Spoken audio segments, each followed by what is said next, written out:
Hello, everyone. Good morning here in the US, but greetings to all. And whenever you're watching this, whether you're live or catching this on the replay, welcome to Catalyst Energies. My name is Dee. Thank you for joining me. I am so grateful that you are here. I am so grateful that I am here. Oh, I almost bailed, guys. I have to be honest. Oh boy, I'm not feeling it. I am not feeling. I mean, I am feeling it. I'm feeling too much of it, and that's why I was like, "Oh, I don't know, can I do this?" But I stay disciplined with my practice as I've been doing now for quite a long time, and I'll go into my whole situation and story so I can share with you my personal experience, but we're going to go over some things today.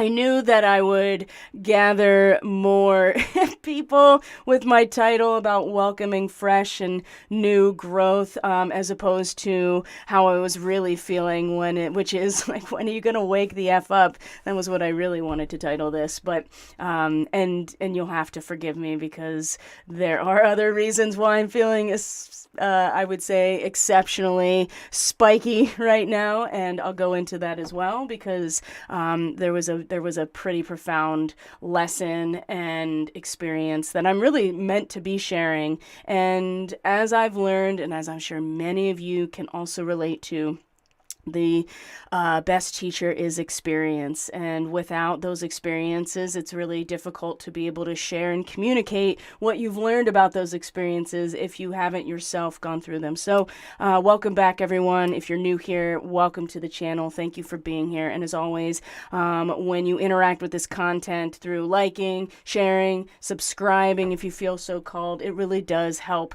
this information and this channel to get out to other people. It's really not about me and fulfilling some sort of popularity contest with me. This is really about, if you feel value or you are getting value out of this content, then chances are other people as well. And we really need each other right now so much. So any way you can support that process is really appreciated. So boy, we're going to talk about the incredibly intense solar weather that we are being bombarded with. We had a first quarter moon at a square to our Pisces sun. That was exact 3 a.m. Eastern Standard Time. How many of you woke up at 3 a.m. going, oh my God, what is happening? That first quarter moon, conjunct Aldebaran, square the sun. These first quarter squares are actionable crises. What are we going to do? We started with a new moon in Pisces, which I was very, very transparent and very direct about the need to learn how to exercise caution, protect ourselves, to realize that when we are in the flow of all that there is, that we want to be aware that there's a difference between us and everything else. And if we don't want to get washed away in the deluge of it all, whether that's literal, whether that's spiritual, whether that is energetic, that we have to take that seriously. And this is why I'm going to share my story about all of this incredible space weather and how it pretty much rendered me completely immobile yesterday. And I'm still not feeling 100%. I have a lot of pain in my body right now, but it was clearly nothing. I wouldn't be here right now doing this if it was yesterday. I was pretty much doubled over in excruciating pain, which was a huge wake-up call for me, but also to be able to share with all of you. So we're going to go over the space weather because it's been very intense, and we need to bring attention to that. I have a reading that I'm going to share with you, of course, as I do every week on the Starseed Ministry, and there's some returning characters from last week, so we're going to go over very briefly last week's reading, so we have some continuity here, and then just go a little bit into the astrology. Of course, our first quarter moon was early this morning. We have big transits this week on Thursday, Jupiter and Venus, that are conjunct in Aries, and we're going to go over that because the degree that it's conjunct in is going to make all the difference of how we get the most out of that transit. And on the same day, Mercury and Saturn will be conjunct at the last degree of Aquarius, and so there is a means for us to tap into patience and determination and a sense of discipline that we really, really need right now in order to get to the renewal and the fresh growth, right? There's no skipping steps, okay? There's just no skipping steps in this dimension. You put the seed in the ground, the seed goes through all of its changes, it grows along the course of a specific formula and trajectory, and we ourselves go through that. And I've been very patient, and I'm going to say it again, this whole idea of jumping timelines, skipping timelines, you might as well, and I say this with the utmost respect for you as a individual human being, a child of God in this universe. This is not an attack on you or your belief systems or you as a person, whoever you are. But if you are still adhering to this idea that is continuing to be propagated about jumping timelines, you might as well just sign up for the metaverse now. Because where do you jump timelines? Well, in a video game. In virtual reality. So I guess if you do believe that we live in some sort of computer simulation like the Matrix, then yeah, I guess you do believe that we're going to jump timelines. But here on planet Earth, where we are, there is a universal natural law to things. And there is a process that we must go through in order to establish that next cycle, the renewal. And we're in it right now. The sun is in Pisces before we get to the vernal equinox. The seed is latent, but it's still ready to go. But that doesn't mean that we jump ahead steps just because it fulfills the fantasy that we can do that, okay? And like I said, I love you. This is not an attack on you as a person, whoever you are. But if you are still adhering to this multiple skipping timelines thing, then why bother with astrology? It's useless to you. It means nothing if that's where you put your focus, okay? So, and maybe that is where you want to be and where you need to be. This channel's not going to be for you because I have been relentless about this. And I know that it puts me at odds with so much out there that is spiritual, new age, whatever, okay? And I'm not going to, until I am given the guidance from my guides, from my angels, from the Great Spirit directly, until I get something that says, oh yeah, by the way, yeah, we can totally do that in this dimension, then I'm going to speak truth, okay? So, and it's like in lockstep. You can see the message in lockstep, right? Oh yeah, jumping timelines. Anyway. We're at a point where we are about to come into the state of renewal. And when we look at the reading, it's very clear, but also that we have to go through the sobering wake up and realization of the cycle needs to end before a new one begins. And this Venus-Jupiter conjunction in Aries is all about the damage that can be done when we, out of our frustration and our ego, try to skip those steps. That there is more damage. And Venus and Jupiter is one of the best conjunctions you're going to get next to the Sun and Jupiter coming together, right? This is so much harmony, so much optimism, right? This is usually an expansion of resources, okay? But if you are trying to skip steps, if your frustration of things not being the way you want them to be, if you're stuck in this idealized reality of how it should be, and you can't live here in this physical world in the way that we are designed, clearly sacredly designed to go through this process, then there will be so much damage that comes out of this. And so we'll go into this. We'll go into the astrology. And again, I am coming in hot.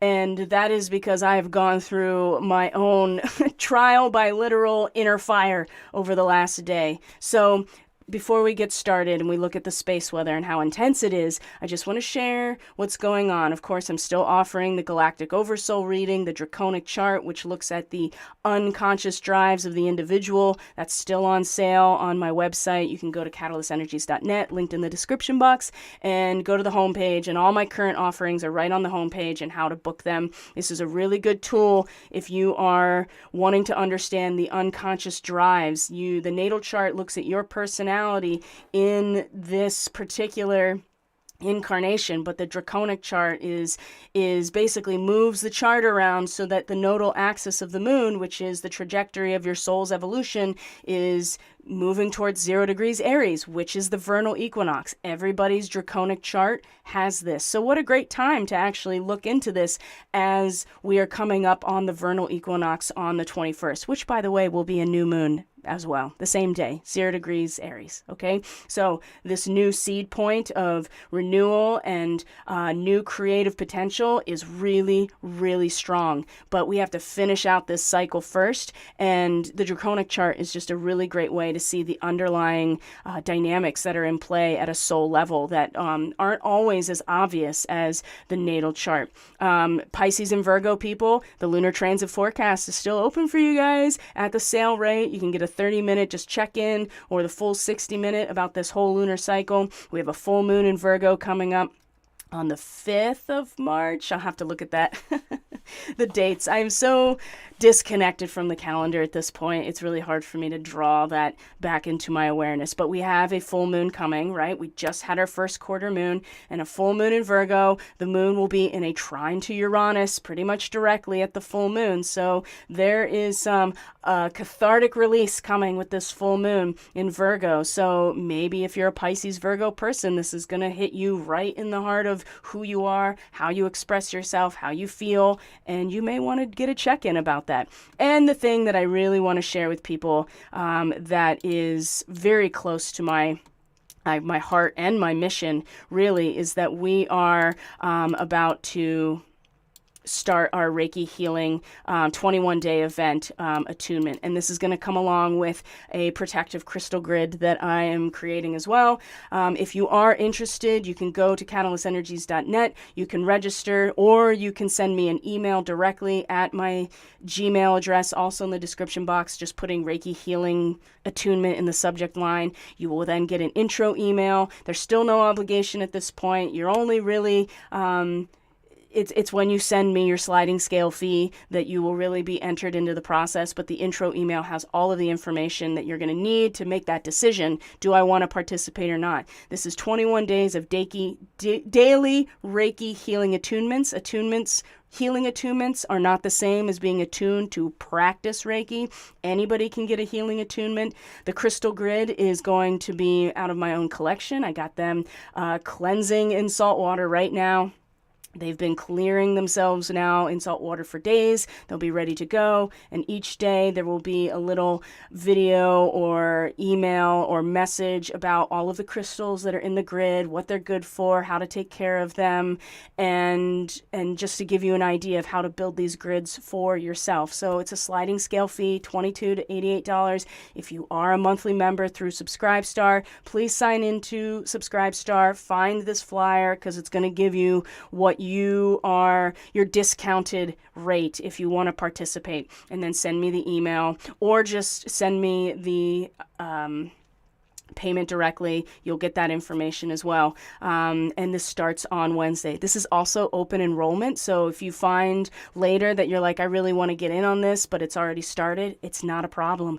You can just still enroll whenever you want, and you're going to get the benefit of this grid that is not only building between all of us who are participating, but this grid, this crystal grid that's getting created, and also receiving the attunement every day along with us. So this is something that I've already done leading up to the fall equinox. It was very successful. It was profound. And now we're coming into the vernal equinox, and the theme of it is different, and you'll get all that information in the email, but the whole idea of it is very much the same. And the attunements themselves don't take much. It's something I do as part of my morning practice. It just takes a few moments to do the attunement, but it's everybody that's participating in their own way that really makes this very powerful. So if you're interested, there is the information. Of course, it's on social media. If you're following me on social media,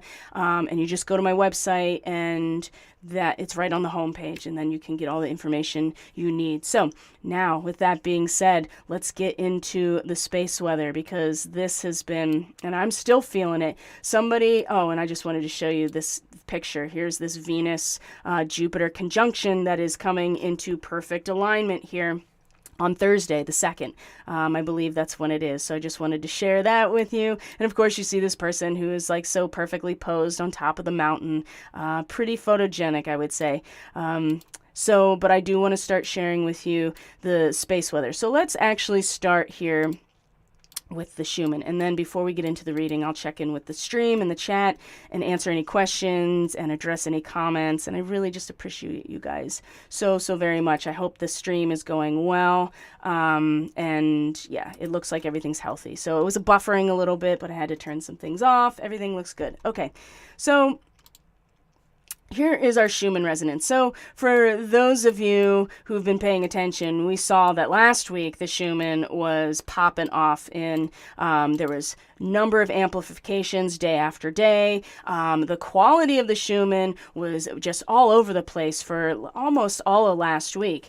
And the frequency was doing what it usually does. It's creeping up above 8 hertz and then is dropping very suddenly whenever there's an amplification. Just like any kind of sound wave, when it gets a lot louder, if you don't have the embouchure or the other techniques to hold the tone, which is the quality, then it usually will drop in pitch. So anybody that's ever played an instrument or is a vocalist in any way, it's a little bit different with string instruments, but not entirely. But I grew up playing a wind instrument and vocal, so that's how I relate this. And when you push your volume out really loud, usually the pitch will drop unless your embouchure, right, the muscles around your mouth that are holding their position as you're playing the instrument, unless that is, and the same thing with your vocal cords, if they are not holding that position or that quality or that tone, oftentimes it will drop, the pitch will drop.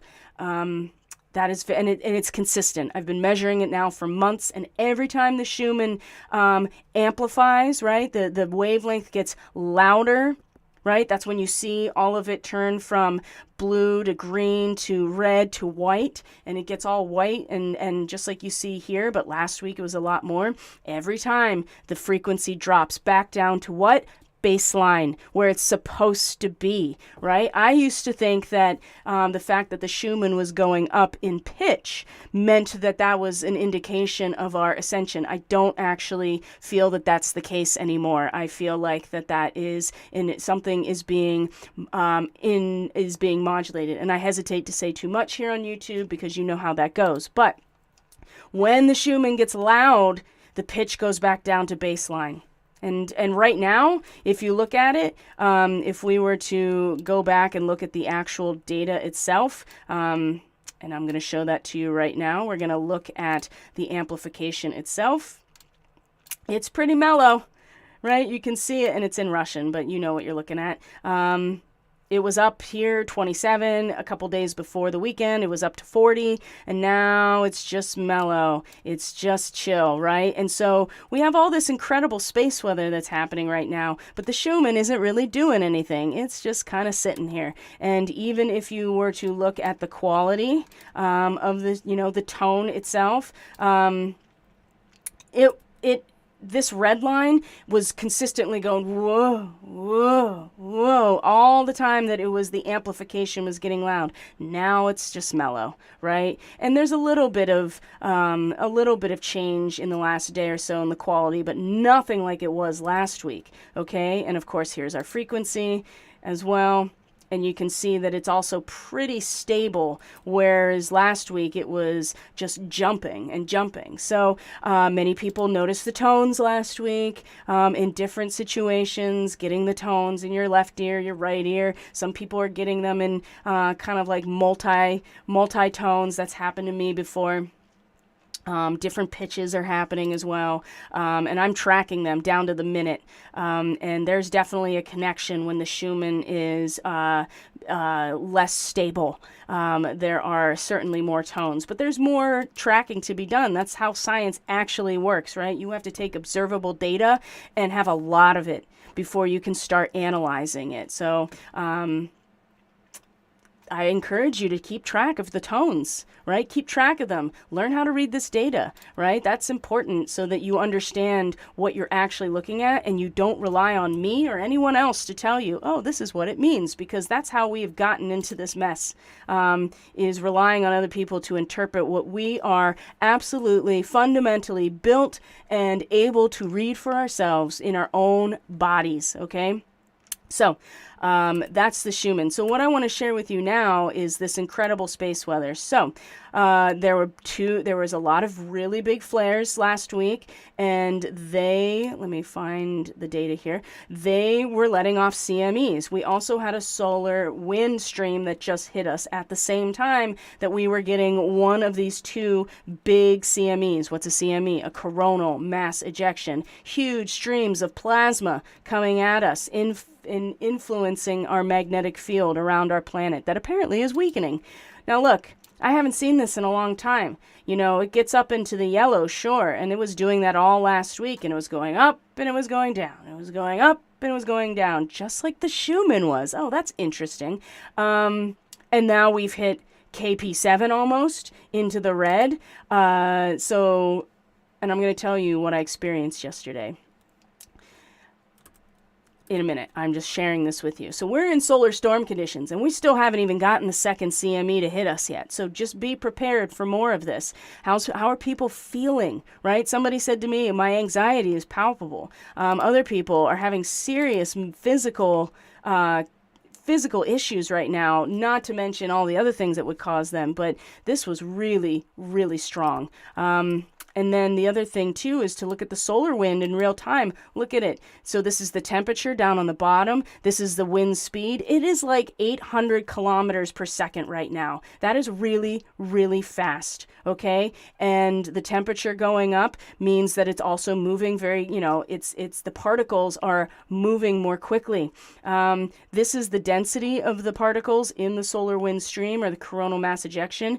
Over the weekend, it was really high as well. I mean, you were looking at higher than I've seen in a long time. And then when you see this blue line kind of back and forth, that is like the phi angle. When it does that, it is like, it looks what it's doing, which is like boing, boing, boing, boing, boing, right? It's not a steady field. It's being perturbed, right? It's being perturbed. And the same thing here with this. When it goes down below zero, that's when you know that there is serious geomagnetic unrest, okay? And we are electrical beings, all right? I mean, that's not that hard to wrap our heads around. Our nervous system is an electrical system. Our heart is an electrical pump, okay? So when other things are affected electrically, so are we. All right, so this is really, really intense, and we haven't gotten all of it yet. Now, the flaring has settled down a little bit, and like I said, the Schumann, cool as a cucumber right now.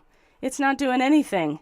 I wonder why that is when this is all happening. And that's a real question. Like I'm still learning too. I have some ideas, but I'm curious what you guys think. Anybody out there that really understands this as well, what do you think, right? Why would the Schumann, which is the representation of the frequency of our own magnetic field, get really, really calm as all of this is happening? That is so interesting.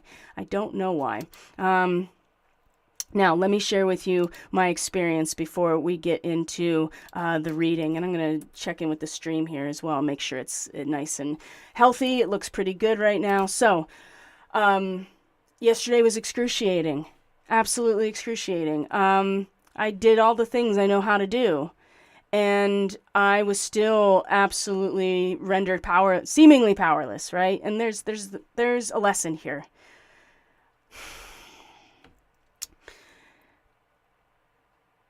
And the inflammation, just, it's like you're being burned from the inside out. Now, there are areas in my body that are more problematic than others, just like the rest of us. We have old injuries, right? We have areas where energetically things are stuck. My right shoulder, up into my neck, right? When I had my vasovagal issue, my episode in Prague in 2019, that really triggered a whole bunch of events in my life. I hit my head really hard on the right side, and like my shoulder took the brunt of it. And so it's in that same area. I also have a rib right here in my upper sternum that clearly it was broken at one point and has healed in a strange way. And when I am able to massage that area and release that in a certain way, my whole body, its posture goes back into balance, right? And this is how the fascia in your body is like this whole sheath around everything that also I've read did clinical journals that have talked about how, and this is old too, this is not just in now Western clinical journals through research, but has gone back to the beginnings of ancient like Chinese, traditional Chinese medicine, that acupuncture works because it is influencing not just those points, but the fascia is the sheath that the electrical signals move throughout the body. Okay, and so that's why things like myofascial release, that's why things like trigger point therapy are so effective for pain, because you are releasing areas in your body that are stuck through connective tissue and that are creating these traps where energy can't move through. I mean, Chinese medicine is where it's at, and Ayurvedic medicine as well. So I have this rib. And so I'm just sharing with you this so you understand that these are the areas that were lit up. Okay. And then there's an old injury in my hips, right? They're out of balance. They've been out of balance for as long as I can remember. There's a chip that is broken off of my very last lumbar vertebrae. I don't know where it came from. And frankly, I don't know if I really want to know where it came from, what this injury is, but it has left me unbalanced for as long as I can remember. Anyway, the right hip as well. There is a trap in the joint that keeps energy from moving out. So in Chinese medicine or Qigong, right, in energy work, the left hand and the left side of the body receives the energy. So you bring it up on the left side. The right side is where it goes out. So it wasn't going out, right? It's trapped in these areas. Okay. And it's just like I'm burning from the inside out, and it's trapped at the same time. I can't get it out of me. And so I did all the things that I know how to do, right? And eventually what I had to do is I had to just surrender, and I'm not taking ibuprofen. I'm not taking any drugs. I'm not even taking cannabis, nothing, right? Because I want to feel my body. I got to know what's happening in there, right? Because if you try to suppress it believe me, I've been here and I have done these things as well. And this is no fault of anyone if you're going to mitigate these symptoms, because you have to function in some way, shape, or form. I totally get it. So what I did was I put my quartz in my right hand. I had the tip facing out, and that's what I was doing. I was just channeling the energy up from the earth, in through my body and out. And it took about 10 minutes. And then it started to move, and my whole right side started to heat up. Like I could feel it moving through me. And then I just started sobbing uncontrollably. And it was just flowing out of me. And I was just letting it go, right? Just letting it move through my body. And of course, at that point, Seth was just like, oh, you really are suffering. And then he came and did some work on me, which really helped. And this is where healing touch, where Reiki body work is so crucial in this process, and it is amplified when we come together, right? Doing Reiki on yourself is really important if you can do it. Self-healing is something that we can do, but why do you think that someone like Jesus, for instance, put his hands on people and they healed from things that seemingly nobody could heal them from? It's the connection between our hearts. It's the connection between our biofields, right? It's that 8th house of we are more than the sum of our parts together. And that happens so definitively with body work, with energy work, like Reiki, for instance, when someone is sharing with you. They're not doing it for you. That's not what's happening. And if that is what's happening, it won't stick. Right? It'll be something that comes back. But so he did some work with me, and that really helped take a lot of the edge off. But there was that quartz tip facing out, right hand, focusing the energy from the planet up through my left side, across my body. My heart chakra is open, right? And is creating the field around me and just sending it out and letting your emotions be the guide as well. Just letting it release from you. And I don't feel great right now because my body was burning up from my bone marrow out, okay? Now this, I feel, has a lot to do with the space weather, right? That was really intense. And the other thing that happened is that it triggered my cycle to start 3 days early. Now, let me explain this to you. My cycle is like an atomic clock. It is precise, down to the day, sometimes down to the hour, okay? And so for that to be triggered 3 days early says a lot to me about the intensity of what we just experienced in terms of electrical disturbance, right? Because if our endocrine system, for instance, is modulated electrically, and we have an electrical field around us called our aura, and it is being influenced by the intrusion or just the bombardment of high energy plasma. That was enough to trigger my cycle to start 3 days early. Okay, now I did what I needed to do. I got some rest. Of course, I woke up at 3 a.m. as the first quarter moon was like exact, and it's just like, whoa. And of course, the moon for me is in my 4th house, and so that's your root system. You know, where's your inner power coming from? Because we're all getting bombarded, and we are in a quickening whether we like it or not. Okay. And so what are we going to do about it? We'll talk more about in that with the reading and the astrology in particular. But that's just space weather, right? And we're getting more. And that's somebody like me who I'm not perfect by any stretch, but I am really tapped into my body. I have a very consistent energy work practice and on myself and other people.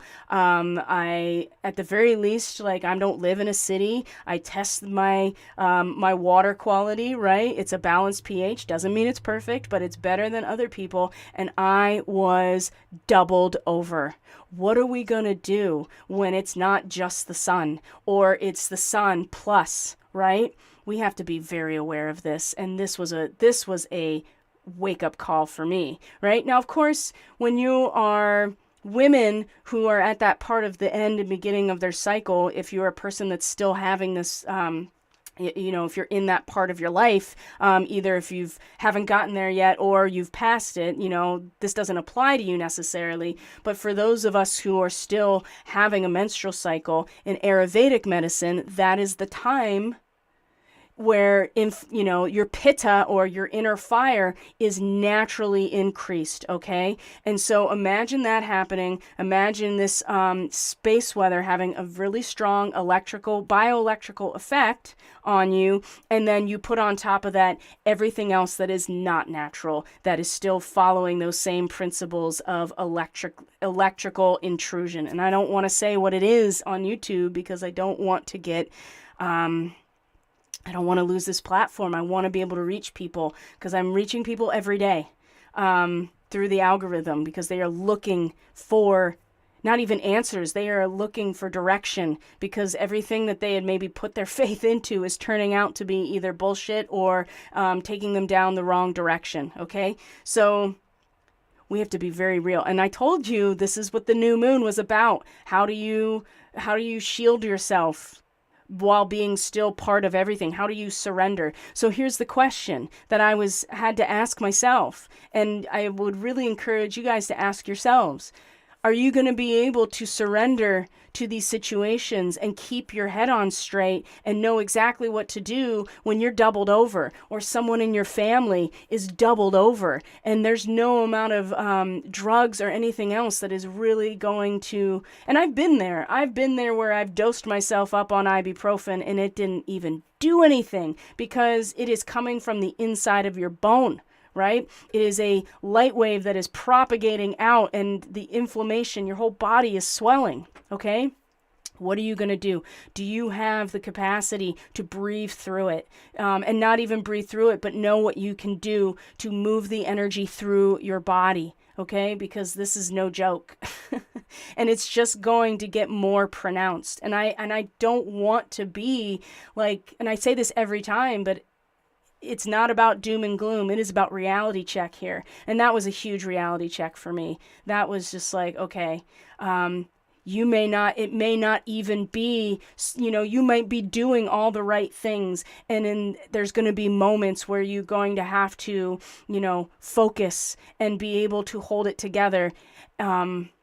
Even when you are being bombarded in some way, shape, or form. And it's so easy to fall apart. It's so easy. And I'm sharing that because it's very real. And, this morning in my practice, I was just so thankful. I was literally thanking this great spirit for being able to feel my body. I wasn't angry. I wasn't sad. I wasn't frustrated. I was thankful. I was thankful that I could feel my body, so I knew what to do. I knew what to do, and that there were people around me that also knew what to do, and that we could help each other. And I feel so strongly that we have to be, this is not about think happy thoughts and get right with God, because are you going to be able to think your happy thoughts and be right with God when you're doubled over, when you are being just bombarded, the people around you, when they're being bombarded? And it doesn't matter if it's the sun or if it's something else. It's definitely here. This is part of this process. And with Mercury and Saturn coming into a conjunction, Mercury being our nervous system, our mind, our consciousness, how that functions, and Saturn, there's no getting around Saturn, right? And light propagates as a particle and a wave. And we have to be prepared to really keep our heads on straight as that is passing through us. Can we modulate it through our own field, or are we just going to get taken out by it? And I think it's important that we are aware of this. Now, it's not all bad. There is some serious hope because renewal is coming. The seed point is truly about to be completely potent come the vernal equinox. Okay, but that means that we have to go through the process of what the seed goes through, right? It has to deal with the process of being put into the ground, to be aware that there's a separation between the inside of the seed, the outside of the seed, that there's pressure that is pushed against the outside of the seed. And eventually the seed has to crack open, shed the ego in order for the consciousness to start pushing up through the darkness. Are we ready for that? Are we ready to do that? Because that's where the renewal and the hope is really coming from. So I'm going to check in with the stream here, making sure. So Phoenix Rules says, I've been all achy and beat up from helping a friend move on Saturday. Ended up smacking my head on some furniture in my temple, so that's all swollen on my head. Oh, that's so weird that we both have these swollen heads. So decided to take it easy and work on taxes instead of moving things around to the basement. That is a really smart idea, to take it easy instead of like pushing yourself, right? Sometimes it makes sense to sweat and to move the energy around, but sometimes it's so bad that you have to find the ways to allow the energy to move through you and out instead of using your action all the time. So thank you for sharing that. And please take it easy. Absolutely. And again, the Reiki Healing Attunement event, 21 days of Reiki healing attunements, plus the grid is going to really help with this. So, even if you're not sure yet, you can always send me the email and I'll send you the intro and I'll give you all the information you need to make a decision. And it's really just such a small energy exchange. That's why I leave it open for a sliding scale to accommodate the financial spectrum. And if you do more than the minimum, add some family members to it. It's okay. But this cannot come soon enough. I'm glad that I decided to put this together. So let's look at the reading. And I know that people's time is very valuable, so I don't want to take it up just ranting at you. But these are really important things that I think are going on right now. So last week's reading, I just want to share with you really really quickly. And it is cool, in the sense of like, wow, look at this continuity. But also, look, the wrath of Sekhmet, right? Who was Sekhmet? She's the daughter of Ra, the sun god in Egypt, right? She was the one who came and like destroyed everyone through the power of the sun, okay? If your course was not set, talk about the oppression. Oh, boy. Sometimes I surprise myself with some of this stuff. And the polar bear here was about, expressing your heart without any, with real compassion and a sense of dignity as well, without any attachment to the outcome. Ooh, that's a hard one, right? We think that if we just do these things, we're going to get what we want out of it and we're just going to skate by. Well, I'm going to be really honest with you. That's kind of what I was thinking. I was like, it's going to be okay. It's going to be okay. I have a good practice. And it was just like, nope, it doesn't mean that. It means that you have to use the tools available to you in order to, make sure that it doesn't take you under, right? The wrath of Sekhmet, though. Oh, man, that is really strong. And then we have the Knight of Cups, right? We talked about that. As the energy coming into the moment, and the Three of Scrolls, the setting, of course. So I'm bringing those out because in today's reading, what do we see? We see the Knight of Cups, but this time it's reversed in the heart of the matter. But we see the Three of Scrolls, which is upright, which is where our conscious attention is focused, and our minds, our vision from that third eye, that Three of Scrolls. And the scrolls in the Akashic Tarot are the swords, okay? We also have the Three of Swords, which is a completely different energy in the Thoth Tarot, which I think is really interesting. But the Thoth Tarot, along with Tarot, is a 10-based system.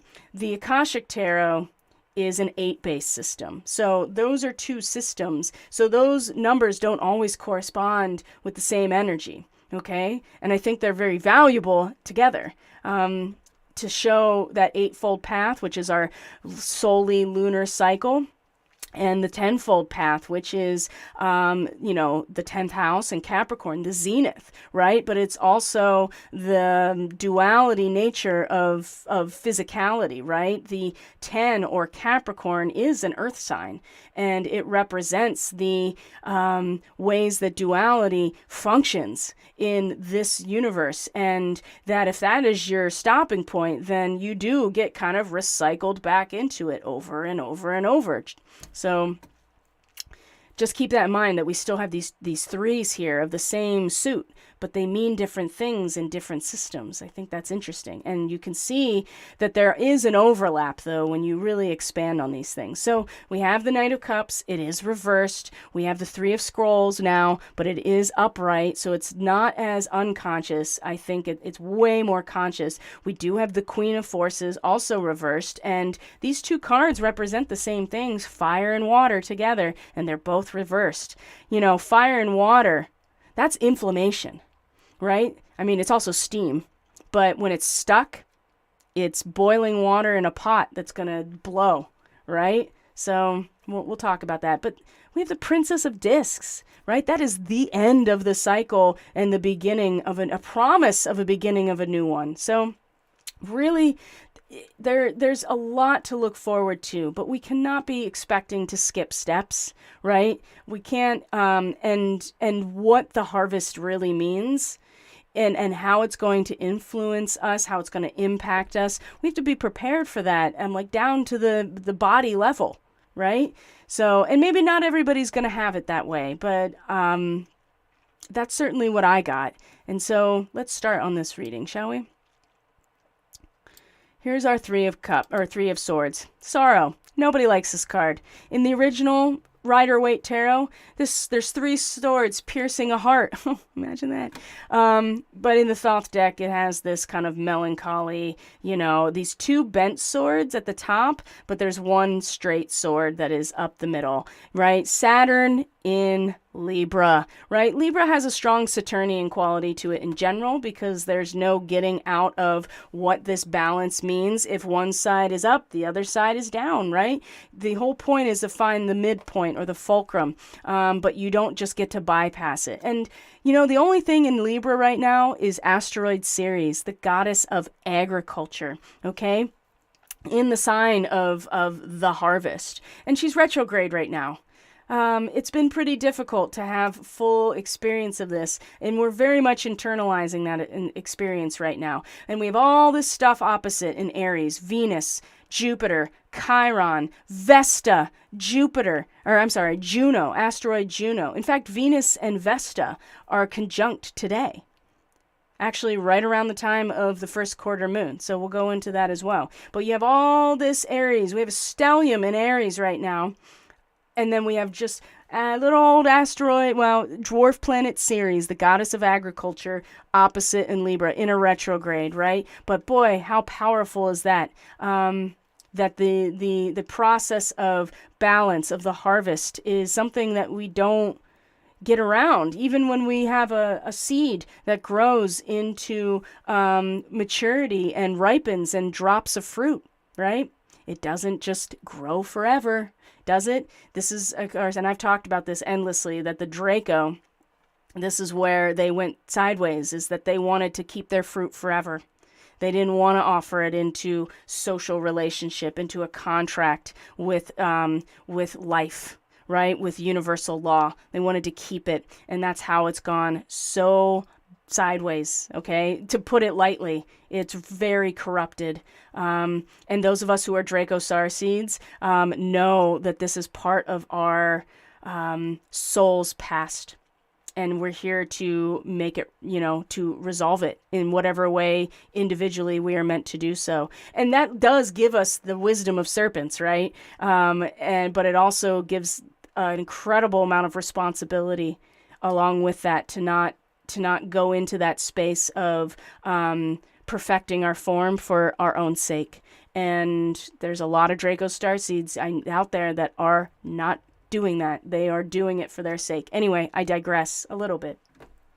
Three of Swords, sorrow. This is sobering, right? This is sobering realization, painful realization, a hard truth, the loss of illusion, right? Now, the mantra or the affirmation that came out with this card blew me away because I did this after I had my morning prayer and meditation where I was being thankful for feeling the pain in my own body. The affirmation that goes along with this card is, I trust myself to feel my own pain. It's hard. It's not easy to be in this place. And this card is one of the most it's even worse than the death card, because the death card at least gives you the sense of transformation that's coming. This card is you have to sit in it, that sobering realization, that reality check, that hard truth, the sobering loss of illusion of just oh, this is what this is, right? There's no seed without a harvest.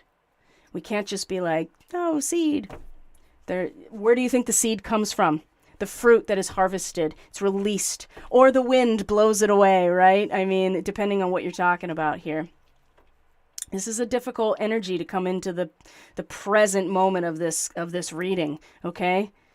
So we have the Knight of Cups is in our hearts in the present moment. And remember this, we got this Archangel Gabriel energy, right? The sun crossed Fomalhaut, fixed star Fomalhaut, which is related to Gabriel. Last week, we have the Holy Grail. That also came up in this reading, except reversed. The Holy Grail, the Cancer energy with the crab, riding the white horse, all of these energies about us being able to tap into the telluric or natural energy of the planet.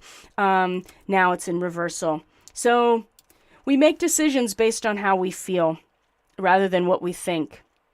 And this can be a good thing or it cannot be a good thing. It depends on what we're feeling, how we're feeling, versus what we're thinking, right? So when this card is reversed, we tend to be unsteady and moody. There's an artificialness to our what otherwise is a compassionate and deeply felt experience when it's reversed. Feeling can be emotional, but it could also be in your body. And in some ways, it's both, right? The moon is at home in Cancer, but it's exalted in Taurus, which is really representing the physical fixed nature of our bodies, of the physical world. So feeling and emotion aren't the same thing, but they can be experienced in the same way. Just like when the energy was moving out of my body, the energy was flowing out of the right side, I also was emotionally letting things go. So sometimes when this card is reversed, we allow our emotions to get the better of us. And in this case, I would go so far as to say allowing the feelings moving through us to get the better of us, our pain to get the better of us, right? You have this hard truth, this loss of illusion, this sobering, painful realization. Even if it's in your own, the swords is your mind and your mental energy, but I would say even so far as your nervous system, right? We're really struggling to connect to the natural energies because we're allowing the pain to get the better of us, whatever it is. It could be anxiety, it could be depression, it could be physical pain, it could be that sobering realization, whatever it is. When the Knight of Cups is reversed, this is struggling to connect to those natural energies. It is so important that we find the people that we really feel at home with. And when the moon comes into Cancer in the next couple of days, this is going to be made very clear to us. We're going to feel it very strongly where our true family is, whoever that is, right? Where do we feel at home? Where does our power come from, right? Because I think we're going to start realizing that maybe what we had thought was that may not be it. And so you got people in your life that are gaslighting you because of what you know to be true. You got people in your life that just like dismiss you and your experiences and are just like, hey, just take some drugs. Just take some ibuprofen. You'll be fine. Why do you have that experience? What's wrong with you? I'm not saying that's happening in my home. I'm just saying that it has happened in certain situations before. And I know that it's happening to other people. We're going to want to know where our power really comes from. Where do we feel at home? Now, when we have the Queen of Forces, it's the same thing, the fire and water. Also reversed, there's a fragmented energy there. Agitation, disharmony, a misuse of power and influence. Now, we're talking about our sacral chakra. We're talking about our root chakra. We're talking about that Earth Star chakra. We are talking about a really serious imbalance in the energy at the root of things here and really struggling to get a handle on it, okay? I definitely felt that, right? This agitation, this disharmony, this fragmented energy, the things that are out of balance in yourself, right? It's really difficult to get into this, right, where we're balancing. And of course, the sun and the moon, right, when they're in a first quarter square, this is a crisis. It does feel out of balance because it's an actionable crisis. Oh, what do I do? As this quickening is happening, and I'm really identifying with it, how do I keep my focus on the bullseye here, right? This is what Aldebaran is, the left eye of the Taurus constellation, and the connection to Archangel Michael is really important to understand that this is the watcher of the east, right? The rising of the sun. But we're having a hard time here. I know I am, or at least I was, and I think that a lot of times, many of us who are meant to be guides and teachers in our own way will pre-wave a lot of this energy so that we are ready to communicate it to other people. So when they also are hitting these points, that they remember what is said at one point about it, and they have the tools and the ability to manage themselves in the face of serious pain and loss, okay? So if you are feeling this imbalance, it's okay, right? I mean, and that's the other thing with the solar energy. It does kind of like boing, and that is an imbalance, right? That's a disturbing, agitated, disharmonic energy. So, and when it's coming from the roots here, when it's coming from the subconscious, when it's coming from the, your own sacrum And the root of your and the seat of your creative power, it's very difficult to feel in harmony, right? And to feel balanced. And you have the Knight of Cups reversed as well as part of this. We are really, in our bodies feeling this disharmony. And then you have the Three of Swords, of course, coming into the situation. So the good news is we have now the Three of the Three of Scrolls setting your course, right? Now it's upright, when last week it was in the bottom position and it was retrograde or reversed. Now this represents travel, relocation, and a potential affiliation with helpful people. This is looking ahead, guys, right? Keeping your eye on the prize, on the bullseye. There is that Aldebaran, right? What are you going to do? Because the quickening is all around us, right? That sun in Pisces is really pushing us to there is an intense mobilization of energy in a really driven type of performance here. And it's feverish. That's the word in relation that Dane Rudhyar used in this degree of the Sabian symbol. Feverish release of energy, right? And if it's not controlled by a practice or some sort of technical skill, you see what happens. The need to spur your total being towards something. Now, eye on the prize, eye on the bullseye. Can you keep that, you got that bowstring pulled back. You got the, bullseye in your sights, because this is where you got to be focused. And I'd say we are, right? The Three of Scrolls upright like this is a very good sign that we're looking ahead to where we're going.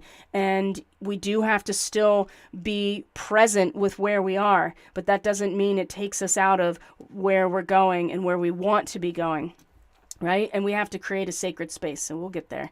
Because look, what I love about this is that, here we go.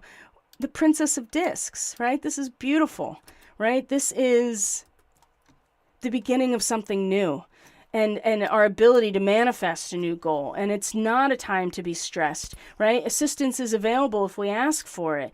There's a great deal of hidden strength and power and the promise of big change and new growth, but it requires that we keep in touch with everyday life and listen for the whispers of our intuition, right? So something is entering, so get ready for it. And the affirmation here is, I welcome fresh growth and renewal. Look where her staff is. It's pointed down into the earth. She has a shield of the yin and yang. The balance of that heart chakra is our shield. Everything else is stripped bare, though. You see this, right? The Princess of Discs. I mean, we are at the end, the very, very end. But this is where the promise of renewal and hope really comes from. So hold fast, friends. I know it's hard. And there's some great guidance surrounding this. Number one, the meerkat gets support from a trusted group of like-minded friends. And I'm going to share with you this. It says, a person who has friends must be friendly, but there is a friend who sticks closer than a sibling. Okay, and that's actually from Proverbs chapter 18, verse 24. That was something that I found this morning before I did all of this, right? There's the meerkat, okay? Know who your family is. Know who the people are you can trust. Know who your people are. And if you're having a hard time, find them, okay?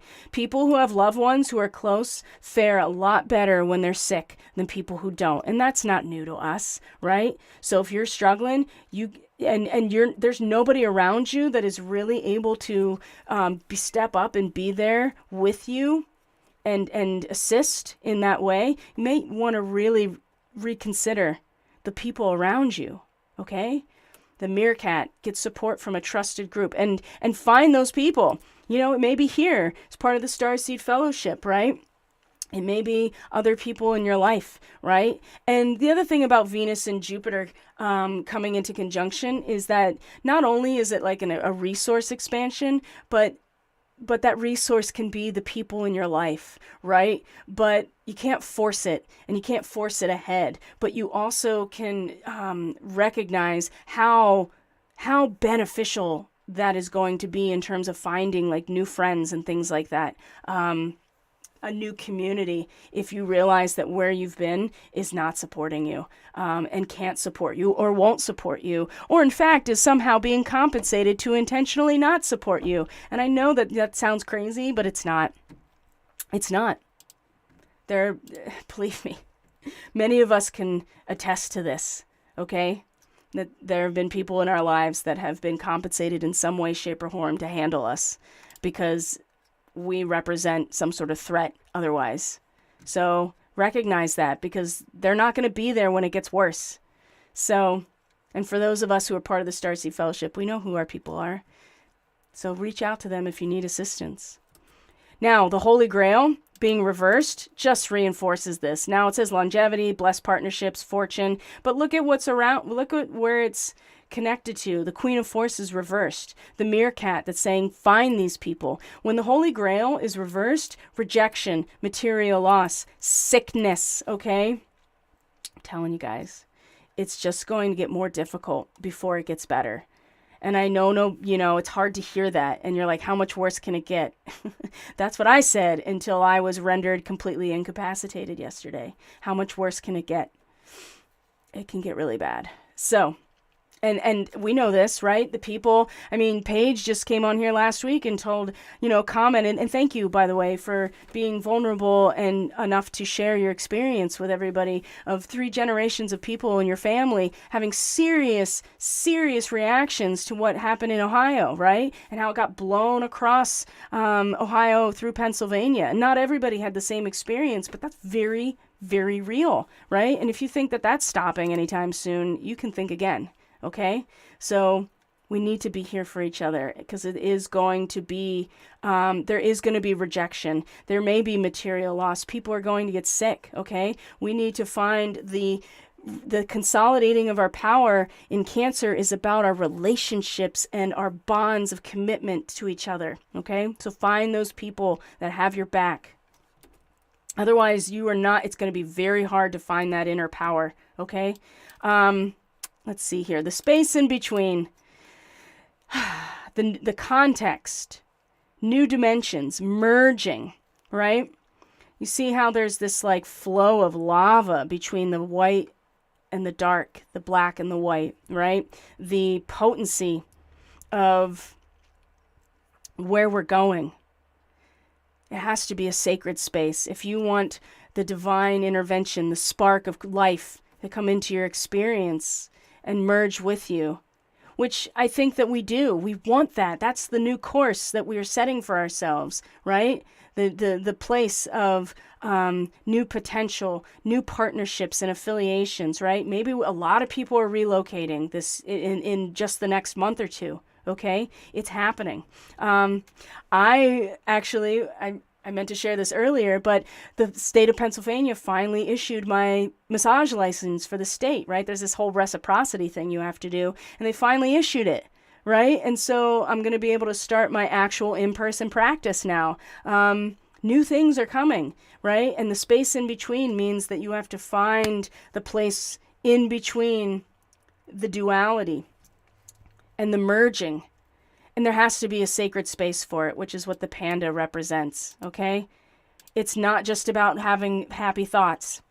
We need to create a space in which those renewal, that freshness can actually come in, right? The soil has to be the right pH. It has to have nutrients, right? Have you been nourishing your soil? Have you been taking care of the living soil in which this new fresh renewal is going to be able to actually grow, okay? And maybe you need to seek out new soil. That is, again, that relocation vibe is super, super strong. And I know many in the Starseed Fellowship are doing that. Like in the next 2 months, there's going to be big change here. But it may not necessarily be a physical location, but whatever it is, if you want that new energy to come in, right, there has to be a sacred space that's created. And there's no more excuses. Oh, I'm too busy. Oh, my job. Oh, this. Oh, that. If you don't make it a priority, it ain't coming, right? And what does happen will happen. because you didn't make it a priority, right? Whatever it is, right? Your energy work practice, taking care of your health better. So one of the things, before I get into the astrology here, because we'll really wrap it up with that very quickly, is that the next series of the Catalyst Classroom is going to actually be a curriculum that I'm going to develop called Defense Against the Dark Arts. So, and it's not as woo-woo as it sounds, so don't get too caught up in that aspect. We're going to really go over all of the different ways that you can actually physiologically bolster and defend and shield yourself energetically. And I don't say that as spiritually, of course spiritually, but truly physiologically. So we're going to talk about alkalinity in the body and how to achieve that. We're going to talk about all the different movement arts, Qigong and Tai Chi and Reiki and all of those types of things, sound healing through tuning forks, through your own Tibetan or crystal bowls, toning, these types of things. And I'm open to other suggestions. Of course, the crystals, like that's going to be a big part of it. So if you're considering, if you want access to this before I finish it, because I'm not going to release it to the public until, and that's going to be a while before the Catalyst Classroom is fully over, this is a great time to check out what that all has, what that entails, right? And you can go to Subscribestar. It's linked in the description box below. It's $9.99 or $9. It's $9 a month, and you get access to all of the things, right? Weekly astrology, the Starseed Fellowship Zoom call, 10% off of everything, and then the Catalyst Classroom material. And there's no obligation, right? If you go through it and you're like, that was cool, but I don't need to keep paying for this, then you stop subscribing. It's really that simple. But you may find that you're like, I really like this community and I really value the information that's coming forward. So that may be something you want to consider as well. But that's the what's coming up, what's coming down the pipeline. And this is going to be to support all of us in creating a space and creating us as a space in order for this renewal to come in, right? Again, the living soil, the medium of our growth has to be enriched. It has to be fertile. It has to be nourished. You may have to go somewhere else to find it. Okay? And that's part of this 3 of Scrolls, setting the course, right? I'm going in that direction, but you have to create a space in order for the germination to happen. And germination happens when you put the seed in the ground, right? And there's that space in between, which is the difference between the seed and the soil. The merging together is what activates the catalytic response inside the seed that germination happens. And if we want that, which we do, right? We do, and it's coming, we need to create the space for it. Otherwise, it'll be created for us. And what that looks like is going to be different for everyone, okay? So let's go into the chart here. So we'll take the reading down. Here we go. That's still the Schumann resonance, of course. Here's our astrology chart for today in particular. And where did my face go? I turned it off. All right. Here we go. Okay, guys. So we're going to really wrap up here. Thank you for your time and your investment in yourself and your comments wherever you're watching this. So today is the 27th. A couple things that are in play here. So Venus and Vesta, asteroid Vesta. Now Vesta was, or Hestia, was the flame, the hearth flame. And she was the patron goddess of the Vestal Virgins, right? And so the Vestal Virgins, or the priestesses, were those who made the commitment to keeping this flame alive. And the hearth flame is what cooks your food. It's what keeps you warm, right? It is the energy of catalytic transmutation, right? So Venus and Vesta come into a conjunction, and then the moon and the sun come into a square, and then the moon is in a sextile to both Venus and Vesta at the same time. So while we have this square with the moon, the first quarter moon, that actionable crisis of like, okay, we've been feeling the resistance build up from that impulse of the new moon. And now what are we going to do? Right? We can't just like sit back and expect it to happen for us. We actually have to keep our focus on the bullseye here. If we want Archangel Michael to come in and to be this divine, we have access to this channel or this this power, this divine courage, but we have to have a space for it. And that's where the moon is like, it has to be inside. And what if it comes in and you don't have the capacity to move that energy successfully through you? Well, then it gets stuck and it causes all kinds of problems, right? So, but the sextile to Venus and Vesta coming together, right? That hearth flame is becoming embodied within us. And the sextile with both of them is very favorable. And 8 to 9 degrees of Aries is looking into that now take this not literally, it's looking into the crystal ball, right? And the idea is that the intuitive person sees the whole picture, right? Through their gaze, and being able to concentrate your attention on the whole picture of what you are becoming, right? And so it's, yes, there is this self-quickening that is absolutely happening, this feverish energy that is moving through us with the sun in Pisces right now. And you think like, oh, Pisces, that's like water and it's soft and it's imaginative. Well, it also means that we are not separate from anything else that's happening. And what moves through the collective is moving through us just as much as, what each drop of water is the ocean is the drop of water. So there's no difference here. So what's moving through is moving through us.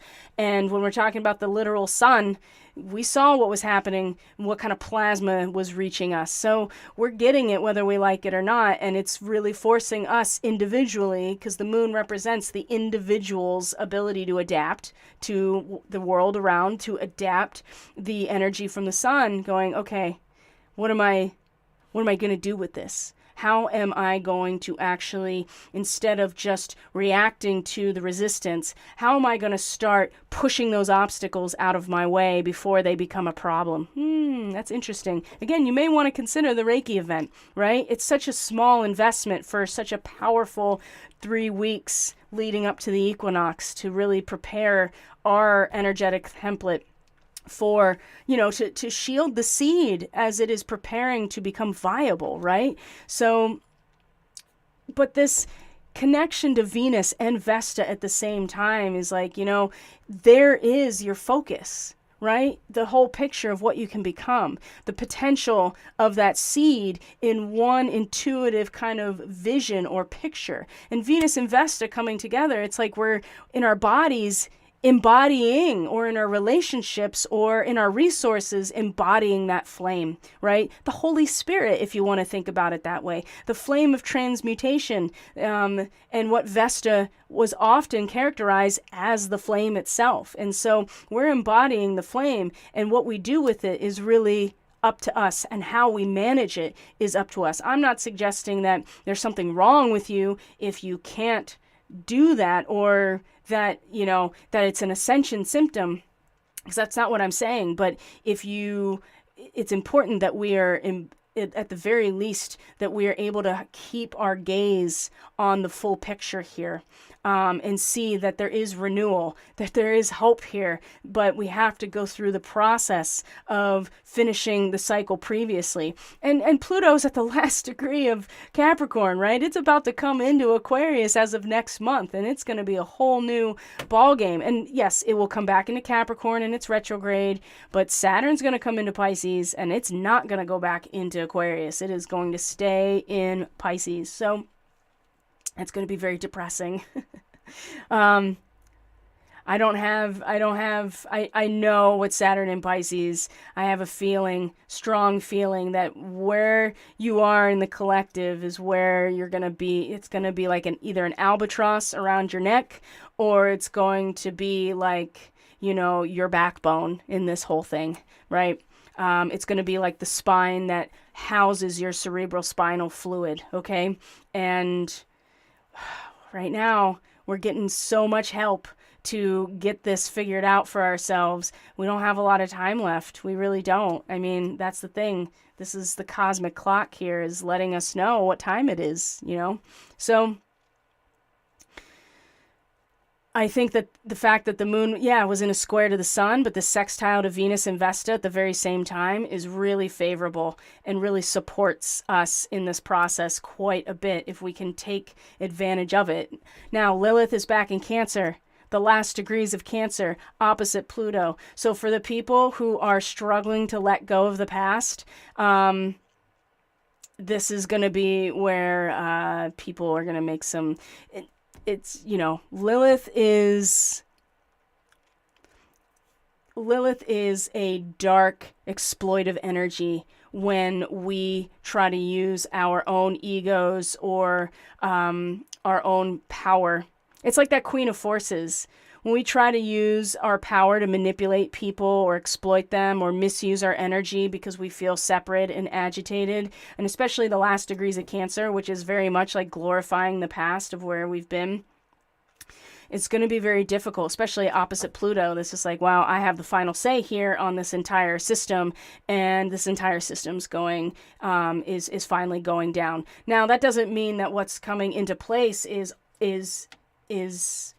going to be what we want. We have to make those choices for ourselves and decide where we are aligned, right? A lot of people are going to align with the Borg and not even realize it because it's going to have a nice flashy shininess to it.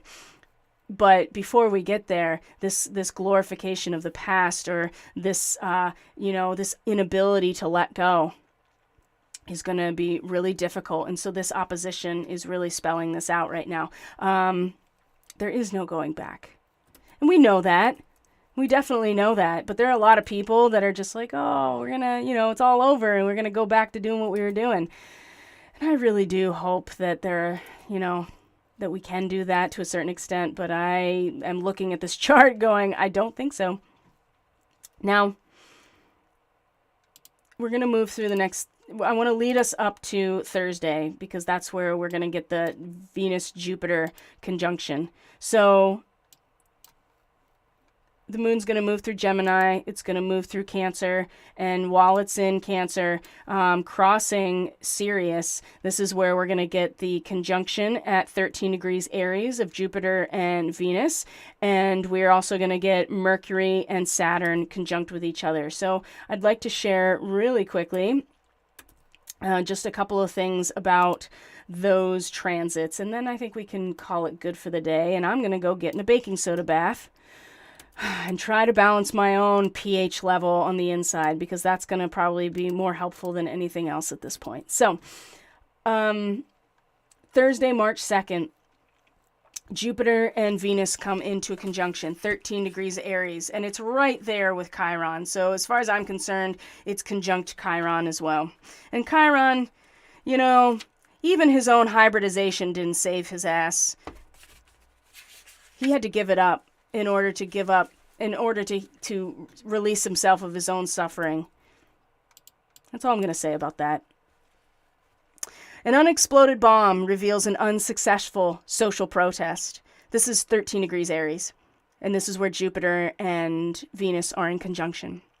An immature evaluation of the possibility of transforming suddenly the status quo. Resolution by violence fails because the ego power at this stage of the process of individualization is just far too strong.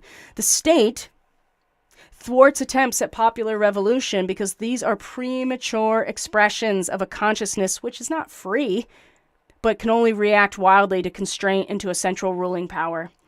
It is thus a symbol of immature refusal to conform in the name of an over-idealistic desire for harmony and peace. A negative attempt at reconciling the spiritual ideal and the very earthly reality, denying the validity of the latter. What is that? The earthly reality. It suggests adolescent frustration. Now, Venus and Jupiter together is beautiful. And in this conjunction in Aries, normally it'd be like, wow, like look at all the optimistic expansion of resource and all of the renewal. And I'm not saying that that's not there. I'm saying that if we are not able to a negative attempt at reconciling the spiritual idealism and the earthly reality, we're not going to get the most out of this transit. So if you want to get the most out of this transit, I would say consider the fact that Chiron is right here, and that it's, all of that's going to be even more triggered. This sense of wanting to use violence in order to push against constraint, right? Being unrealistic, or being kind of immature about the fact that reality and spiritual idealism are not something that we can just wish away, to have one and disregard the other, which is reality, earthly reality. See, this is why this whole timeline thing, I'm just not, I used to. And that's the thing. Don't be afraid to be wrong. It's okay. It doesn't mean there's anything wrong with you if you're like, wow, I used to believe that, or I used to ascribe to that, or that made sense to me. But I kept learning, and I kept growing, and I kept sharpening my discernment. And I realized, oh, that actually only makes sense in a situation that I don't want to be part of. So, again, if that's what works for you, I love you. It's okay. But it's okay to also be wrong. It's also okay to, be attached, or to, what's the word I'm looking for? Trust your lived experience instead of what other people are telling you what is, right? And starting to try to stuff that into the box of your lived experience, right? What happens when none of those things are available to you anymore? Like, what are you going to do? Like, when the internet goes away and it's just you in life, and you're like, what is reality here? So if you want to make the most out of this transit, I suggest that you are very aware of what is an immature conception of trying to identify the spiritual reality, which is at the very end of a cycle, right? Back to Pisces. But we're talking about Aries, the beginning. You can't force it. You just have to be one with the reality of how this whole process unfolds. That doesn't mean there's not potential. That doesn't mean that you have to squash your impulse to be, or your activation of your highest potential. No, of course not. And this is what Jupiter and Venus together is really going to bless, right? But you can't force it. And you have to accept where you are, where I am, where we all are. Okay? And that shouldn't be something that squashes your hope. And I feel like we've talked about this a lot, actually. And Chiron's right here. So just be prepared. Right after that, Venus comes into conjunction with Chiron right after that the next day. And it's just like, oh, okay. Are we going to get triggered, or is this going to be a balm, a soothing balm that allows us to tap into our own healing potential, right? That we don't have to rely on our, anything other than what's inside of us in order to heal. Okay? And again, Chiron, even his hybridization didn't save his ass. He had to give it up. He had to give it up and come back into reality. Okay? Which was accept his mortality so he could release himself from his own pain and suffering. And Venus in conjunct Chiron is going to be a big part of that on Friday. So the thing about Saturn and Mercury coming into conjunction gives us a very disciplined mind. Very disciplined mind. And this is the last degree of Aquarius, guys. Conscious totality of who we are. We are a light particle and a wave at the same time. We are each our own packet of photonic light, and we travel in a wave function. Now, this gives us the ability to have critical thinking, and applying that critical thinking to a very serious or challenging mental type of work. Without a productive outlook for your intellect, for instance, you might dwell on negatives. This is coming from the Astrology King on this transit. You would find it difficult to get out of a rut. So, of course, you don't want to let the negativity consume you, okay? But it's not about just think happy thoughts. And I mean, maybe you do have to fake it till you make it. But I would say that it's more about trusting your connection to the God or your great spirit or love, right? Negative thinking can lead to depression and difficulties in communication. Harsher critical words can lead to relationship problems, okay? The key to dealing with the heaviness of this transit is positive thinking and, of course, and applying your brain to important tasks.